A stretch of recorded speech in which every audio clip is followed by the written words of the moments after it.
Hello developers and welcome back. I am very excited to introduce you to part 4 of my Android series. In this course, we're going to build an amazing app, a complete production-ready e-commerce app powered by AWS cloud services and designed with modern Android best practices. From a beautiful Jetpack Compose UI to a fully integrated cloud backend, this course walks you step by step through building an app that's not just functional, but scalable, secure, and real-world ready. You won't just learn theory, you'll actually build and connect everything.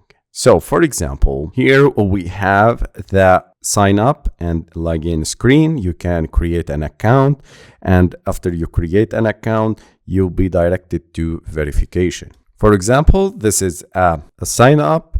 So if you click sign up, you'll be directed to email and code verification. This is the confirm screen.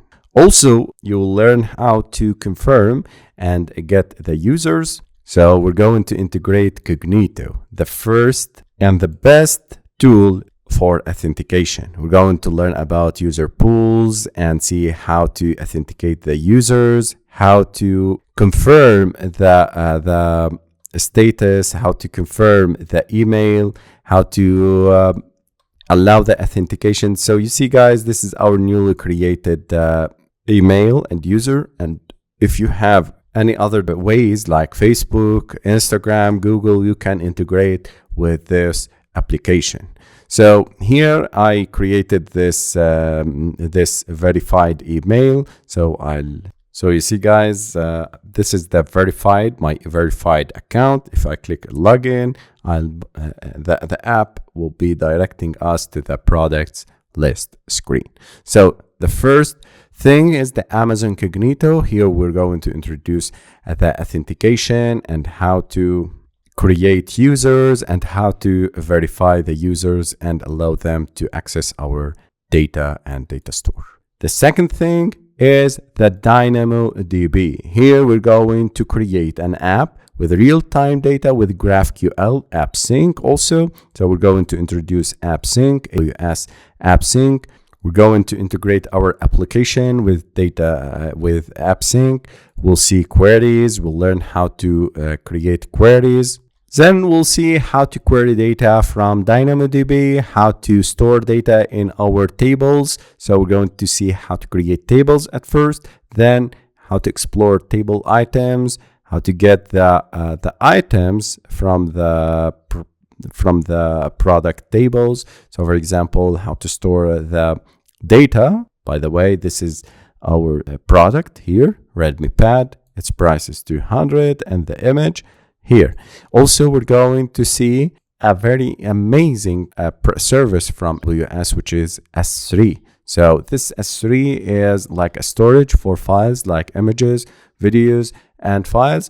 And you'll see how to access the buckets. You'll see how to create folders and how to store the images inside buckets. And we'll see how to display those images inside the products items in the products list. So we're going to integrate S3 with DynamoDB and store the images and image URL. Also, we're going to get other parameters and attributes of the products like price, name, description, and categories, and so on.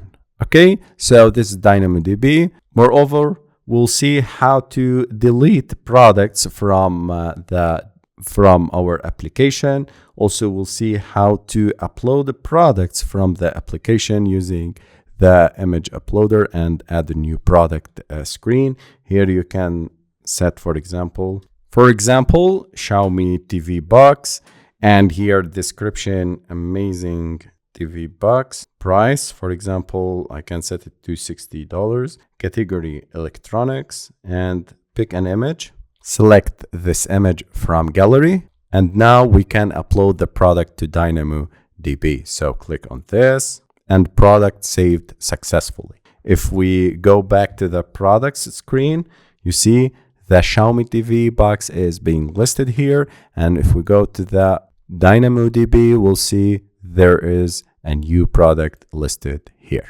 Okay.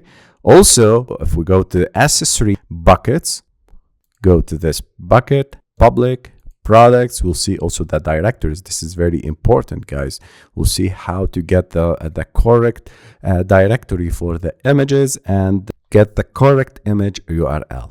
So if we click here, download the image, we'll see that our image is uploaded successfully. Okay, so you won't just learn theory, you'll actually build and connect everything, real-time data with GraphQL, AppSync, offline first architecture using data store, secure authentication with Cognito, image storage and management using S3, and clean architecture using MVVM.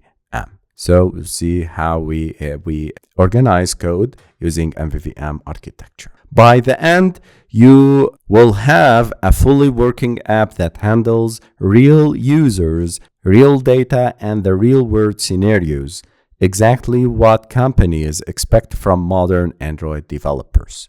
This is perfect for Android developers who want to learn AWS, developers looking to build scalable, cloud-powered apps, and anyone wanting a strong, portfolio-ready project.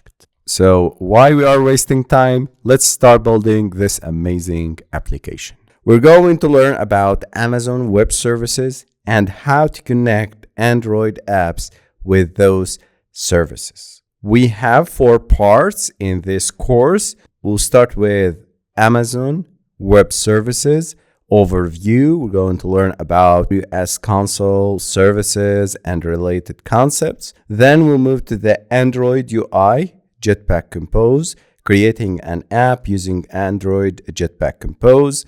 Then the third part is how to integrate Android plus AWS. We're going to connect Android application with S3, which is the storage, DynamoDB, real-time databases, Cognito for authentication, AppSync, and Amplify. The fourth part is sending and receiving data. We're going to upload products, receive available items, create tables and items in DynamoDB, authenticating users, upload images to storage, S3, and real-time fetching of new updates. So this is the general roadmap that we're going to follow in this course. How to connect Android with AWS services, how to integrate them, how to test the sending and receiving data between the services and Android.